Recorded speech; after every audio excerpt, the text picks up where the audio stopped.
Day 4 at Cluj-Napoca is seemingly full of upsets here. The previous game, Gamers 2 against f0rest Pro, and now you another 2-0 and against one of the top 2 teams, I would say here, that everyone's been talking about. 2-0 against TSM. Initial feelings? I mean, it feels amazing. I mean, the whole team is so happy. We, as you said, managed to beat one of the teams that were the favorites to win the whole tournament, and we come here as underdogs, and we feel comfortable in our game, and I guess the magic was on our side this time. The magic. How are you feeling before the game? We saw some tweets from Richard. There were obviously a lot of troll ones, but still, it looked like you guys weren't feeling too good about it.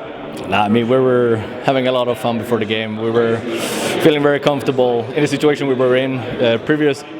Prior to this tournament, we managed to beat TSM online. I know it doesn't mean much. I know people hate that, but it meant a lot for us as a team to actually see that we could beat them. And going into this game, yeah, we felt great.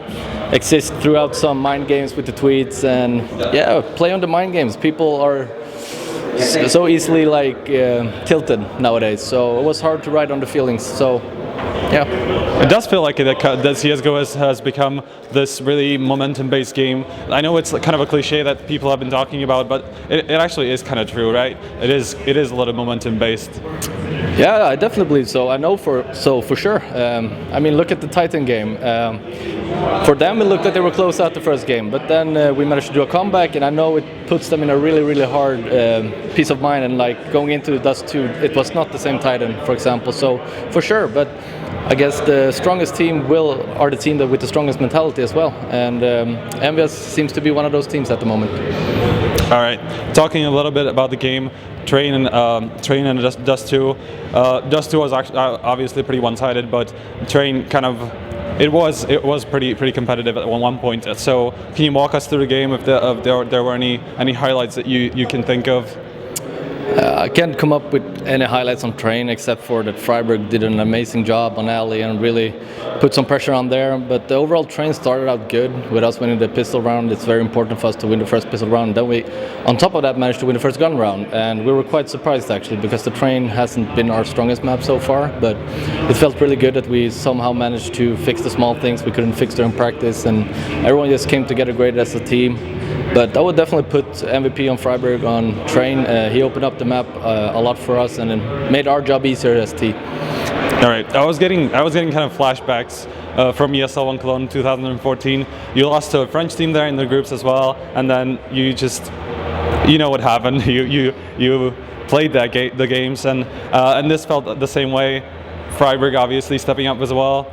So what do you think about that? What do you think about like f0rest stepping up from his slump that he's been in the last three months or so, or even more, I guess? No, I know for sure that f0rest has been struggling hard in its own mind. It's very hard. Every player I think has been to slumps, and it's something very special to overcome that slump. And I think f0rest is definitely on the right path. He's starting to get his confidence back. You can see the fragging abilities back. He's starting to turn into the monster he once was, and I'm really proud of him to be able to achieve that. So is the dream alive that you had in Cologne as well? Yeah, of course. Once we come to a major, I think every team should fear us, that's for sure. All right, so next up, the team that should fear you is going to be either Navi or Luminosity. Which one do you think it will be, and which one do you think you'd prefer?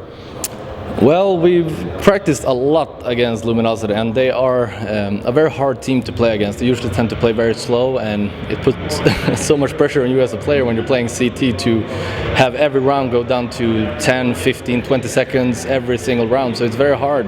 But Navi is actually one of the few teams that actually plays the same style. So I think it's a good matchup between two teams. But I think actually Luminosity is going to take this one 2-0. Okay, you're actually the second one who said that. Happy said the same thing, that he thinks LG are gonna take through and go to the semifinals. So looking ahead to Luminosity and semis, that would be three names. Only NVS from the top 4 that everyone had in their mind. Obviously with Fnatic, f0rest Pro, and TSM that you just beat. So yeah, what do you think about the upsets overall? Do you think? I don't want to get back to the PC issues and stuff like that, but do you think that had any impact on the upsets here? No, I don't believe so. I mean, Sure, the FPS and so might not be the best, but it's not unplayable. They fixed a huge where there would lag spike, but that's gone. So the only thing now is the FPS. I think people are just too used to having 500, but it's not too terrible. I don't know if it affects players, different players more or not, but I don't know. It's hard to say. Yeah. All right. I lost track. I lost track of the questions. That's all right. It's absolutely okay. Thank you very much for the interview. Do you have any last words? Shout outs to fan sponsors. Not at all. You just got to believe in the magic, boys. Believe in the magic. So that was f0rest from DreamHack Cluj-Napoca on day 4, and we only have one game left, so stay tuned.